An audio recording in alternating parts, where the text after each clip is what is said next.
Dodatki k pokojninam za izjemne umetniške dosežke, jedro kulturnega boja, ki ga leto pred volitvami odpira največja opozicijska stranka. Na enem polu stališče, da gre za neupravičeno razdeljevanje javnega denarja privilegirani manjšini. Eliti izjemne dodatke, medtem ko ljudstvu drobiš.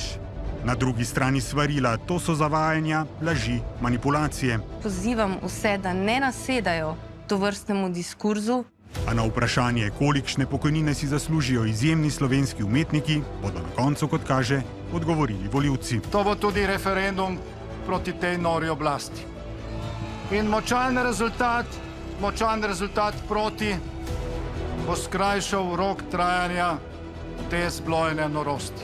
Jaz mislim, da je Janez Janša svoje videnje normalnosti, zdravega razuma in celo svobode govora zelo jasno demonstriral v letih, ko je bil na vladi 2020 do 2022.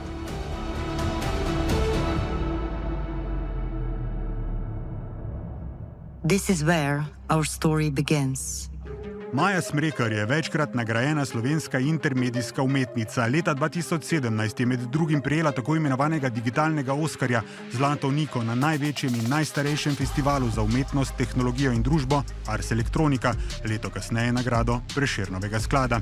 Njena dela, še posebej to fotografijo iz obsežnega projekta imenovanega K9 Topologija, SDS brez njenega dovoljenja uporablja v referendumski kampanji, kar je, priznava, sploh ne čudi. Moje delo namreč naslavlja svobodo, empatijo, emancipacijo in to je v diametralnem nasprotju ideologije in diskurza, ki ga vzpostavlja stranka SDS. Ker pri svojih 47 letih o pokojnini sploh še ne razmišlja, je namen napadov največje opozicijske stranke po njenem mnenju povsem očiten. Tu ne gre za dvig pokojnin, ampak da gre za izkoriščanje in zlorabo tako umetnikov kot upokojencev, v bistvu v nekem precej histeričnem poskusu mobiliziranja desnega volilnega telesa. Hkrati pa občutim, da je absolutno prav, da v svojem umetniškem delovanju še naprej naslavljam teme, ki so mogoče za nekatere neprijetne. Tak razmislek vzpostavlja empatijo in plemeniti toleranco. SDS-ova predreferendumska poobjava umetniških del Maje Smrekar ni le zloraba ugleda in dela umetnice, pač pa dokaz popolnega nerazumevanja umetnosti, je jasen umetniški vodja galerije Kapelica in predsednik Nacionalnega sveta za kulturo Jurij Krpan. Vzeli so eno fotografijo iz njenega dela, ki je bistveno večja kot samo ta fotografija. Je pa to tudi čisto pravno, formalno ena velika neumnost, zaradi tega, ker se da uporaba te fotografije iztožiti, ker je bila uporabljena brez njenega prispevka. In to tudi pove, koliko oni cenijo intelektualno lastnino in avtorsko delo, o katerem je toliko govora, ko govorimo o kreativnosti in inovativnosti, ki nam jo baje primanjkuje. V SDS, pojasnjuje predsednica njihovega kulturnega foruma Ignacija Fridl-Jarc, zakonu medtem nasprotujejo tudi zato, ker bo ob morebitnem sprejemu umetniške ustvarjalnosti vse manj. Če se bodo sredstva preusmerjala predvsem v pokojninske sklade, to pomeni, da ne bomo podpirali več kulture, ampak seveda razne socialne privilegije in tudi socialne usluge umetnikom. To ne nazadnje pomeni, da bodo umetniki lahko delali čim manj, ker bodo tako in tako vedeli, da jih na koncu čaka sorazmerno ugodna pokojnina.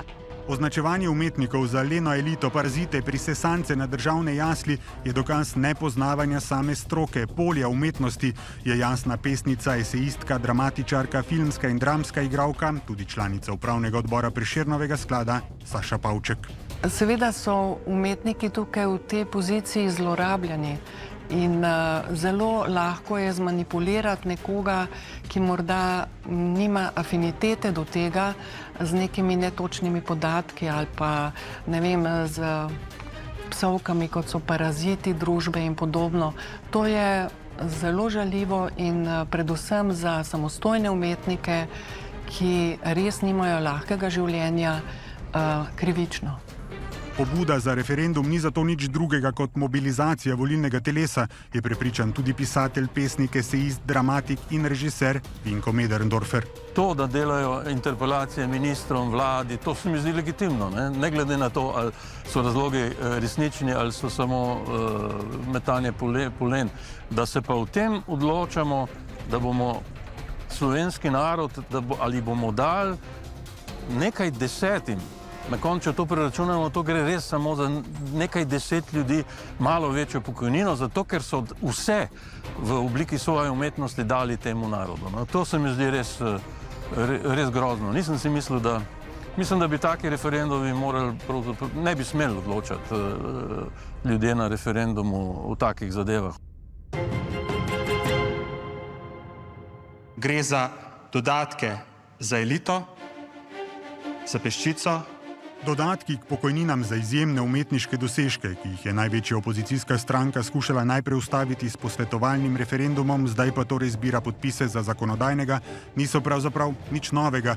Predvideva jih namreč več kot pol stoletja star zakon, na podlagi katerega je leta 2023 tak dodatek prejemalo 66 upravičencev in 55 partnerjev oziroma otrok pokojnih upravičencev, kar je državo stalo 737 tisoč evrov. Stroški referenduma bodo vsaj 5-krat višji. Če pogledamo samo iz finančnega stališča, koliko stane referendum in koliko so vrednosti teh dodatnih pokojnin, mislim, da vsaka gospodinja zna zračunati, kje je prihranek in kje je tista vrednost, kam vlagamo in kaj cenimo.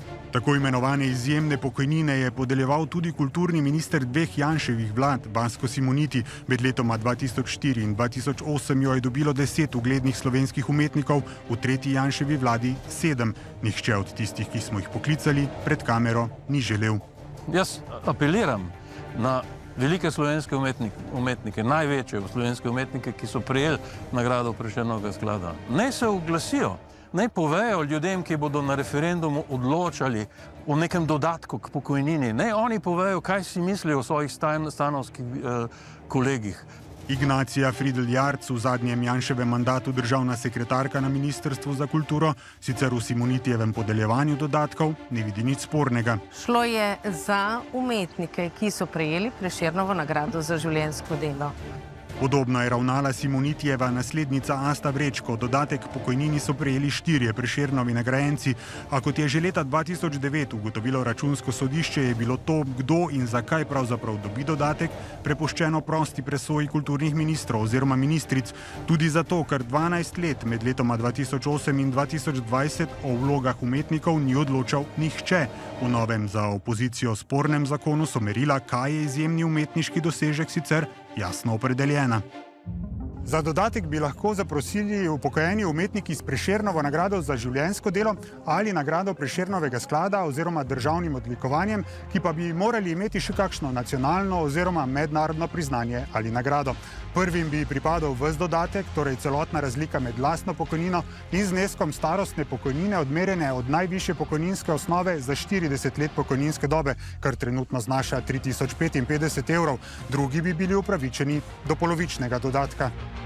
Povsem konkretno, upokojeni prejemnik Prešernove nagrade za življenjsko delo, ki ima denimo 1000 evrov pokojnine, bi prejel še slaba 2000 dodatka. Od 3055 evrov je namreč treba odšteti še akontacijo dohodnine in obvezni zdravstveni prispevek. Dodatek se po novem ne bi dedoval. Mnogi Prešernovi nagrajenci in nagrajenci Prešernovega sklada jih ni več med nami. Mnogi še delajo, imajo do pokojnine še 10-15 let. Nekateri že imajo pokojnino in bojo dobili samo 100 evrov. Skratka, ne gre za velike denarje, gre za res hud drobiž. SDS so trn v peti zlasti do polovičnega dodatka k pokojnini upravičeni nagrajenci Prešernovega sklada. Nagrada pomeni, da je za življenjsko delo pomeni, da je bil celotni opus nekega umetnika vrhunski. nagrada za posamezni umetniški dosežek pa ne pomeni, da je ves njegov in celotni njegov opus vrhunski in si zato zasluži neko doživljenjsko pokojnino. Če SDS na referendumu uspe, bodo dodatke k pokojninam umetnikov sicer podeljevali še naprej, a po stari zakonodaji z nejasnimi kriteriji. Se mi pa zdi vsa ta prah, ki se dviguje zdaj ob vsem tem, nek popolnoma neprimeren politični manever, ki si je vzel za žrtev umetnice in umetnike, kar se mi zdi popolnoma zavrnjeno. Umetniki v Sloveniji še zdaleč niso edina privilegirana elita. Država med drugim sofinancira tudi borčevske pokojnine, pokojnine veteranov vojne za Slovenijo, internirancev, bivših političnih zapornikov in svojcev žrtev komunističnega režima, kmetov. Posebni dodatek, razliko med svojo pokojnino in 80% plače predsednice republike, prejema tudi Milan Kučan. In to po zaslugi Mateja Tonina, ki je leta 2013 podprl zakonsko dopolnilo tedanje opozicije, zaradi katerega prvi predsednik te pravice tedaj ni izgubil. Sama ga podpiram, čeprav v tem primeru ne bi tako glasovala. Vseh dodatkov, ki jih upokojencem doplačuje država, je za več kot 300 milijonov evrov. Po tako imenovanem Vilfanovem zakonu iz leta 2017 so med njimi tudi športniki. Do dodatka so upravičeni vrhunski športniki, ki so osvojili medaljo na olimpijskih oziroma paraolimpijskih igrah, na olimpijadi gluhih in naglušnih, na šahovski olimpijadi in na svetovnih prvenstvih v olimpijskih športnih panogah in disciplinah, pa tudi prejemniki Bloudkove nagrade za življenjsko delo. Glede na vrsto in število medalj, dodatek znaša najmanj 70 in največ 100% razlike med pokojnino upravičenca in višino starostne pokojnine moškega, odmerjeno od najvišje pokojninske osnove za 40 let pokojninske dobe. Ob Petru Vilfanu, Branetu Oblaku, Bojanu Križaju, Rajmondu Debevcu, Mimi Avšovec dodatek pokojnini kot dvakratni prejemnik Bloudkove nagrade med drugim prejema Viki Grošelj, vrhunski alpinist, himalajec, gorski vodnik, reševalec. Višina tega dodatka je odvisna od mojega prejšnjega dela v svojem življenju. Sem bil vse življenje športni pedagog, se tudi upokojil s 40 leti delovne dobe in od moje pokojnine, ki sem si jo prislužil s svojim delom v šoli, torej kot učitelj, je država prijazno naklonila še 85% razliko med mojo pokojnino in pa tisto najvišjo osnovo za najvišjo pokojnino, kar seveda znese zame nekaj dodatnih evrov. Leta 2023 je za 87 nekdanjih športnikov država namenila 1,3 milijona evrov. Ko so zakon sprejemali, nasprotovanj pomislekov, kot jih spremljamo danes, je bilo, se spominja Grošelj.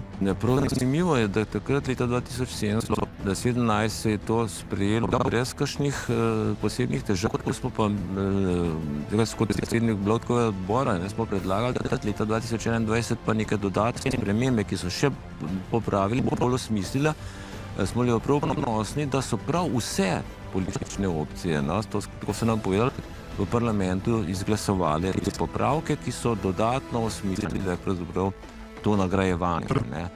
Kaj pa vrhunski slovenski znanstveniki? Tisti z izjemnimi znanstvenimi dosežki so vključeni v Slovensko akademijo znanosti in umetnosti, ki svojim članom kot družbeno priznanje izplačuje redne mesečne nagrade. Redni člani prejemajo 100%, izredni pa 60% povprečne bruto plače v Sloveniji za obdobje zadnjih 3 mesecev, kar trenutno znese 2000,5 €. Tole ni plačilo, to je nagrada za upravljanje, za dosežke, ki so jih dosegli. Akademija je opredeljena v zakonu tudi kot najvišja inštitucija v državi na področju znanosti in umetnosti in seveda je to mišljeno kot družbeno priznanje. Moram ob tem povedati, da od leta 2015 takratnih varčevalnih ukrepov, povezanih tudi z zakonom o uravnoteženju javnih financ, je ta vsota, je to izhodišče znižano za 30%.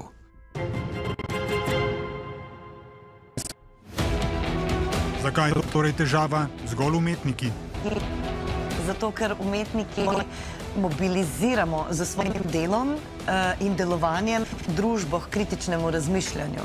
Umetnost resnično ima moč vzpostaviti družbene spremembe. Umetniki so bili vedno, ta umetnost obstaja, tisti, ki so skozi svoje delo reflektirali situacijo v družbi in ponudili gledalo, skozi katerega se lahko pogleda. In veliko ljudi, kar vidi v gledalu, jim všeč.